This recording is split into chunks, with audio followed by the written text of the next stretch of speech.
നഷ്ടങ്ങളുടെ നടുവിൽ ഇങ്ങനെ നിൽക്കുന്ന സമയത്തും ഒറ്റപ്പെടുന്ന സമയത്തും കണ്ണ് നിറയുന്ന സമയത്തും ഒരുപാട് പ്രാർത്ഥിച്ചിട്ടും ഉത്തരം വരാതിരിക്കുന്ന സമയത്തും തകർന്ന മനസ്സോടെ പടച്ചോനെ നിന്റെ വിധിയിൽ ഞാൻ ഓക്കെയാണ്, ഞാൻ സംതൃപ്തനാണ് എന്ന് പറയുന്നിടത്താണ് ഒരു അടിമയുടെ സമർപ്പണം, സബ്മിഷൻ സ്റ്റാർട്ട് ചെയ്യുന്നത്.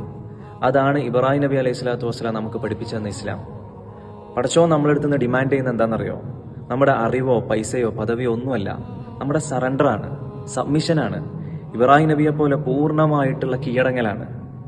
പരാതികളില്ലാതെ നമ്മളെ തന്നെ അള്ളാഹുലേക്ക് നമ്മൾ സമർപ്പിക്കലാണ്. വൃദ്ധനായിരുന്ന സമയത്ത് ഒരുപാട് ദുആ ചെയ്ത് കിട്ടിയ മകൻ ഇസ്മായിൽ നബിയെ ബലിയർക്കാൻ പടച്ചോൻ പറഞ്ഞപ്പോൾ എങ്ങനെയെന്നോ എന്തിനെന്നോ എന്നുള്ള ചോദ്യങ്ങളില്ല. അവിടെ കത്തിയെടുത്ത് മകന്റെ കഴുത്തിൽ വെക്കുകയാണ്. പടച്ചോൻ പറഞ്ഞതിന് മുന്നിൽ തന്റെ യുക്തിക്കൊരു ലേശം പോലും വില കൊടുക്കാതെ, പ്രസക്തി കൊടുക്കാതെ ഇബ്രാഹിം നബി സറണ്ടർ ആവാണ്, സബ്മിഷൻ ചെയ്യാണ്. ഇന്നത്തെ ബുദ്ധിജീവികളെന്ന് അവകാശപ്പെടുന്നവരെങ്ങാനും ആ സമയത്ത് അവിടെ ഉണ്ടായിരുന്നെങ്കിൽ ഇബ്രാഹിം നബി അവർ ഭ്രാന്തൻ എന്ന് വിളിക്കുമായിരുന്നു. സ്വന്തം മകൻ എന്ന ഇഷ്ടത്തെക്കാൾ റബ്ബിന്റെ തീരുമാനമാണ് വലുത് എന്ന് അദ്ദേഹം തെളിയിച്ച ആ മൊമെന്റിലാണ് അത്ഭുതം സംഭവിക്കുന്നത്. തന്റെ അടിമയുടെ അപാരമായ സമർപ്പണം, അപാരമായ സബ്മിഷൻ കണ്ട റബ്ബ് ആ കത്തിയുടെ മൂർച്ച കളയാണ്.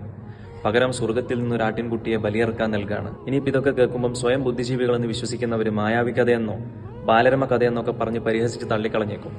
ശൂന്യതയിൽ നിന്ന് കോടിക്കണക്കിന് നക്ഷത്രങ്ങളും ചിട്ടയോടെ കറങ്ങുന്ന ഗ്രഹങ്ങളും ഒരു സിട്ടാവില്ലാതെ സംഭവിച്ചു എന്ന് പറയുന്നത് നിങ്ങളെ ലോജിക്കാണെങ്കിൽ സകലതും സർവ്വതും അള്ളാഹുവിൽ നിന്നുള്ളതാണ് എന്ന് വിശ്വസിക്കുന്നതാണ് ഞങ്ങളെ ലോജിക്ക്. നിങ്ങളെ യുക്തി അവസാനിക്കുന്നിടത്താണ് ഒരു മുഅ്മിനിന്റെ വിശ്വാസം തുടങ്ങുന്നത്. ശരിയായ വിശ്വാസികൾ ഒരിക്കലും തന്റെ റബ്ബിനോട് പരാതിപ്പെടുന്നവരായിരിക്കില്ല.